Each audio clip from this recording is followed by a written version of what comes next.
Salut à tous.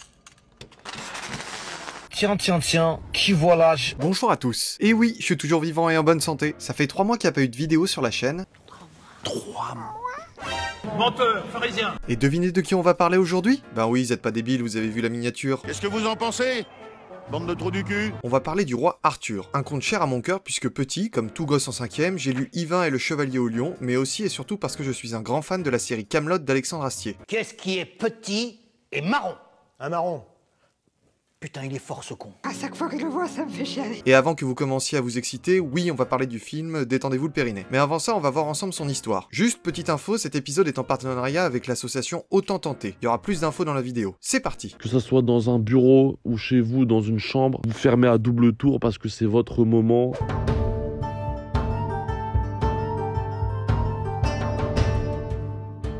Allez, déjà, avant de voir le conte, on va poser les bases. Parce qu'il faut bien réaliser un truc, c'est qu'encore aujourd'hui, on sait pas vraiment si le roi Arthur a existé ou pas. Ça vaut le coup, hein. Il y a 4 hypothèses concernant ses origines. 1. Arthur serait à la base un général romain du 2e siècle. 2. Le personnage d'Arthur serait le résultat de plein d'histoires différentes de plusieurs chefs qui avaient un prénom qui ressemble de près ou de loin à Arthur. Je sais, c'est un peu con, mais que voulez-vous, l'histoire, des fois, c'est assez chaud à retracer. 3. Arthur serait un demi-dieu celte incarné par Lyre, le dieu de la mer. Arthur serait donc un personnage de la mythologie bretonne. Je suis un dieu, stupide créature. Et enfin, 4, celle dont on parle le plus souvent, Arthur serait un personnage des légendes galloises, donc né au Pays de Galles, juste ici. Il y a juste un petit problème dans ses origines. En gros, pour la faire courte, les Romains quittent la Grande-Bretagne début du 5e siècle. Paf, parti, plus là. Tirez-vous les foutus!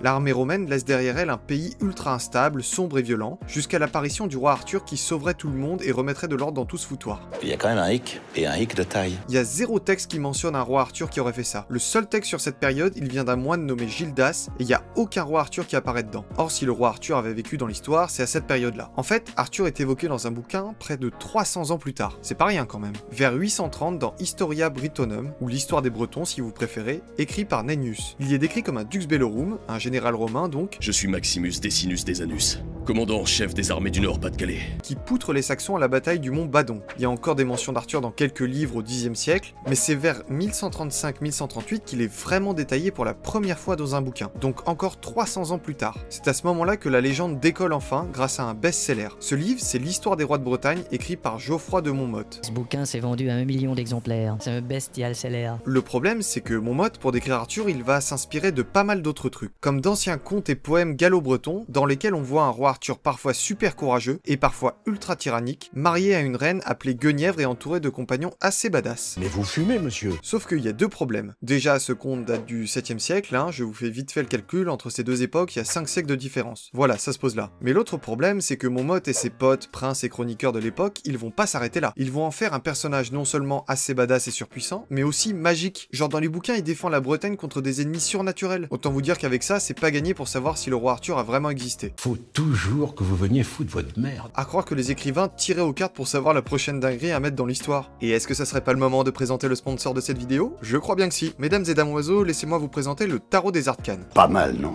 C'est français. Le Tarot des Arcanes, c'est tout simplement un projet collaboratif d'un jeu de tarot avec pas moins de, tenez-vous bien, 78 créations dessinées par 22 artistes, qu'on embrasse tous bien évidemment.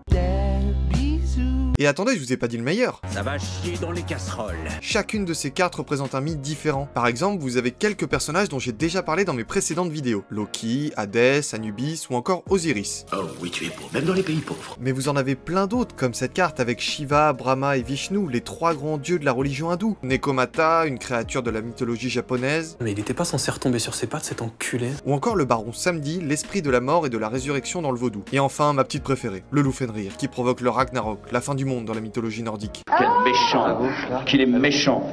Avec ce jeu de cartes, fini de vous faire rouler dessus à la bataille ou au poker. Alors comme ça tu veux me défier? Tu n'as rien pour me vaincre, tu es déjà perdu. Tu ne le sais pas encore, mais tu es déjà mort. Comment ça? J'ai Képri, le dieu scarabée de l'Égypte antique. Tu ne peux rien contre moi. Oh non, il est trop puissant, comment vais-je le vaincre? Eh bien, voilà comprendre. Si vous voulez vous procurer le jeu et commencer à crâner devant tous vos potes, la campagne Kickstarter est déjà lancée et vous pouvez vous procurer le paquet via le lien dans la description. Allez, moi j'y retourne, j'ai encore des adversaires à soulever. Attention. Yes! Ça vous a plu cette petite Fonso? C'est la première de ma chaîne, j'en suis encore tout ému. Bon, maintenant qu'on a vu le foutoir que c'est, cette légende, on va s'attaquer à l'histoire en elle-même. Eh ben, mes cadets, Eh ben mes petits frères. Pour ça, on va réunir tout ce qui a été écrit sur le personnage. Le bouquin de Monmouth, les écrits de Chrétien de Troyes, de Jacques de Longuillon ou encore de Thomas Malory. C'est parti!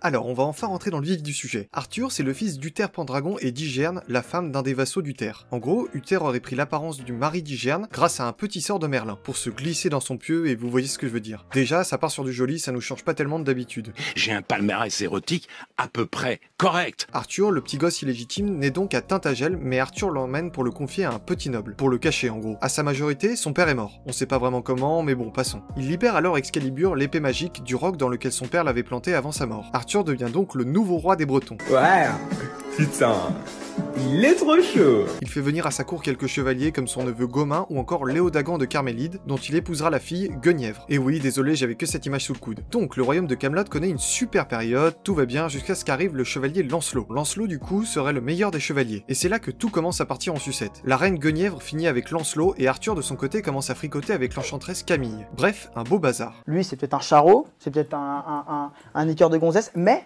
il trompe ses meufs, ok, il a des défauts, mais c'est un mec vrai quand même, au fond, tu vois. C'est à ce moment-là que commence la quête du Graal, la coupe qui aurait recueilli le sang du Christ, avec les chevaliers de la table ronde comme Gauvin, Perceval ou encore Galahad. Arthur et Lancelot se réconcilient, mais tout repart dans tous les sens quand Arthur couche avec sa demi-sœur, la fée Morgane. Elle va donner naissance à un fils, Mordred. Vous avez un regard bien énervé, monsieur. Après quelques combats et réconciliations avec Lancelot, qui finit par disparaître, Arthur repart en Gaule, confiant son royaume à son fils Mordred.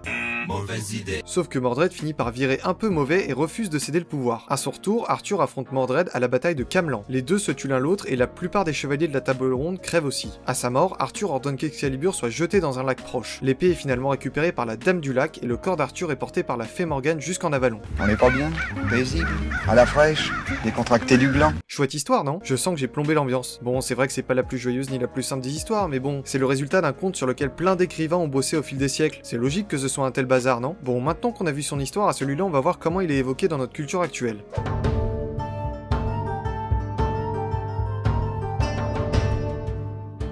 Alors, des apparitions d'Arthur dans des œuvres, il y en a mais tellement. Dans la littérature, le cinéma, la télévision, la bande dessinée, les jeux vidéo ou même les comédies musicales. Bref, le personnage il est partout. Le plus connu, c'est bien sûr la série Camelot, sortie entre 2005 et 2009, créée par Alexandre Astier. Il y joue le rôle principal aux côtés d'acteurs interprétant les personnages dont je viens de vous parler, comme Merlin, joué par Jacques Chambon, Guenièvre, incarné par Anne Giroir, ou Perceval, interprété par Franck Pittiot. Elle a compris la vilaine frisée. On a dans le projet de fonder un clan autonome pour partir à l'aventure et ramener du pognon pour entretenir vos grosses miches. Alors une cajou, il dit merci, ferme sa boîte à caca.